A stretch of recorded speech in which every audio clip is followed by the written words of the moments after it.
Ayo, I'm Bethanjan and welcome to another video. Today we're going to be talking about breaking down the face muscles and kind of building up on the whole anatomy side of things. So let's get to it. There's a lot of face muscles going on. So for this entire exercise, some of the supplies that I'm using is you might want some tracing paper or tissue paper. That works just as fine. Pencil, colored pencil, doesn't matter what color, totally up to you. Have some fun with it. A pen, or you can get those fine tip markers. That works fine. Oh, and an eraser. Yeah. If you want to follow along exactly with what I'm doing here, the description box below, I have provided a link that you guys can just go to and use that image for this exercise, but that's totally up to you. Alright, so starting off, you're going, after you have everything set up the way you want it, tape it down so nothing is going to move around. You're going to lightly sketch where the face muscles are at. For your reference, I use my book that I have, my anatomy book. You can honestly just go up online and search face anatomy reference and of the muscles or all that jazz. Just type in face muscles and you'll have something that you should be able to go off of. Okay, so what's so great about actually taking time to learn about facial muscle? Try saying that, facial muscle. Why can't my brain do that? Facial mushrooms? No, facial muscles. Facial muscles. Anyways,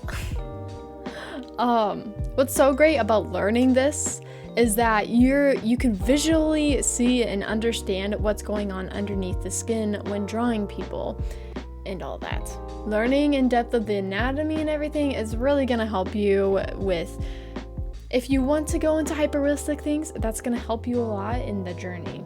Of course, if you already know the structure of the skull, and then adding the muscles onto that is actually going to help further understand everything else with shapes and what is going on, or things maybe you didn't even notice beforehand.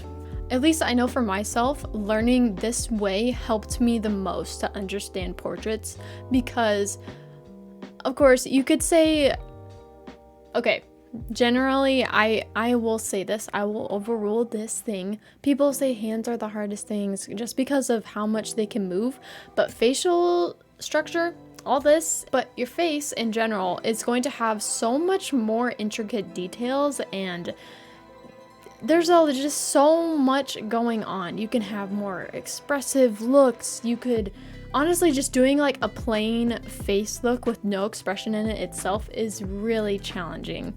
So learning the skull, the muscles of everything is going to go a long ways so that you can see that while you're wanting to add more expression to something or make it even look more natural.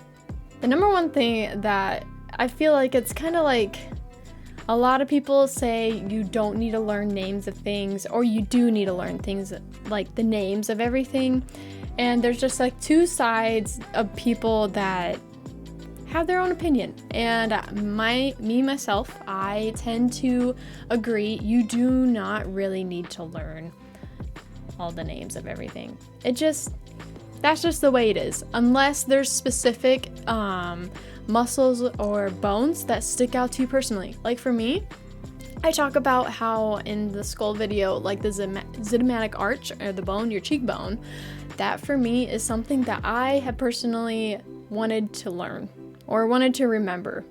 But it's entirely up to you. I don't really think you need to take time to memorize all the scientific names. Just visually learning everything is actually going to help you way more than learning the names of everything. So learning the direction of the muscle, learning what muscle is connecting to what to make it move that way. Like your jaw in general, there's so much more. Or even there's so you have like a top layer of muscles, right? But then there's even muscles underneath muscles, and that can get a lot very complex, trust me. But you really don't need to study those instead of the ones that are on top, because the ones that are on top probably are the most important in my opinion. But yeah, So most of you probably are wondering, like, why do you need to take time to actually learn the muscles and visually like drawing them? Like, what's the point of this? I know some people are like, well, why are you tracing over this? It's so that you can visually remember things. You're an artist, you're probably a visual learner instead of a, what is it? Visual, hearing? Okay, you either learn from hearing something, like somebody telling you directions, or you're visual and you want someone to show you how the heck to do this thing, okay? And if you're an artist, obviously you're probably more of a visual learner, so learning everything visually is going to help you more than reading about it or someone telling you about it. So actually taking time to go in there and visually learn everything, it's actually going to help your portraits become more natural.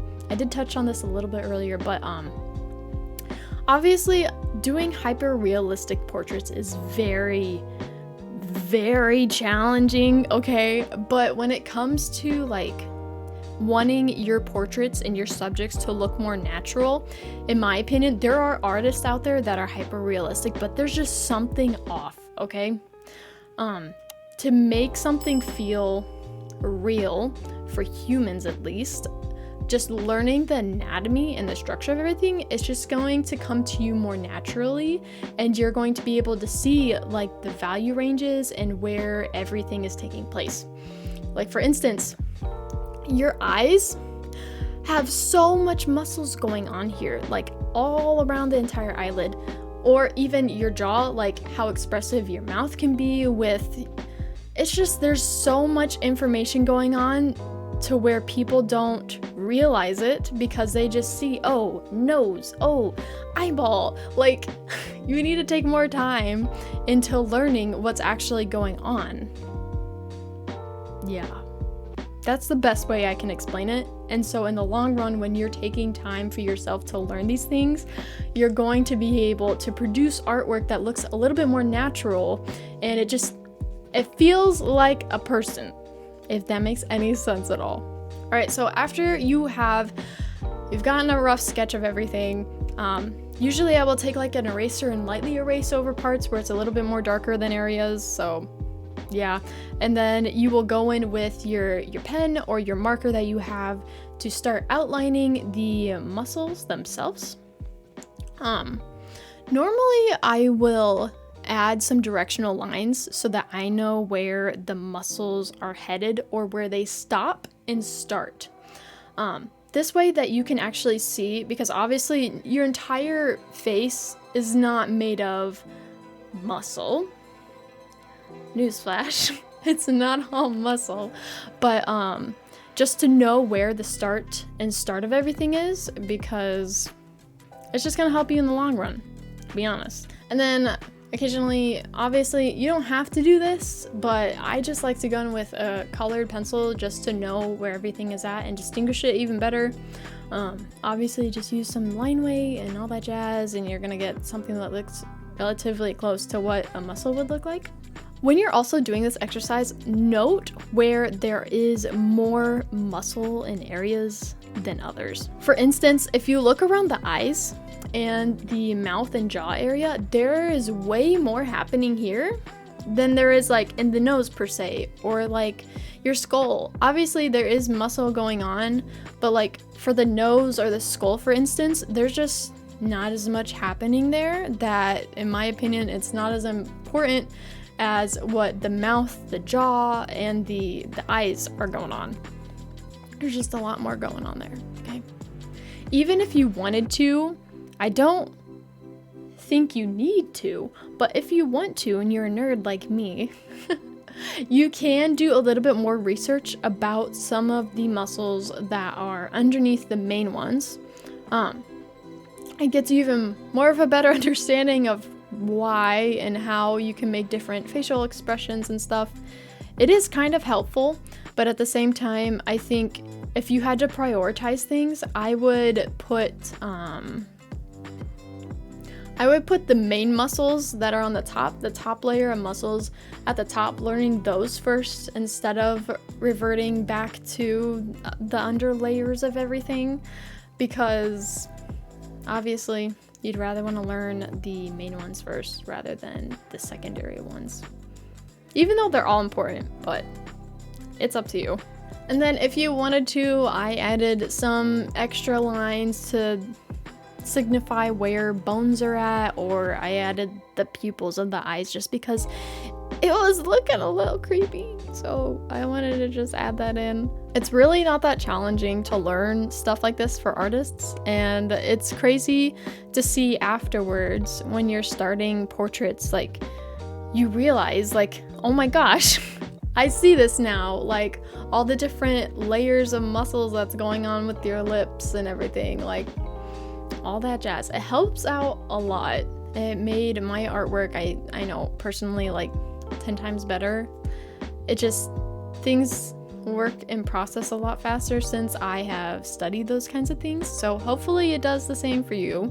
I even had to do some projects where we had to do different poses of the face and then drawing in muscles, so maybe try challenging yourself a little bit and taking images where there's like a 3/4 view, or maybe it's a profile. I know like the jawline, I know there's other muscles going on here you probably can't see from the frontal view, but definitely doing a profile would help a lot. But yeah, anyways, I hope this video helped you learn something, or maybe inspired you to want to put more into learning about anatomy for artists so that you can improve. Anyways, I hope you have a lovely day, a lovely week, whatever you're doing whatever you do, yeah. yeah. I'll see you guys the next one. Bye.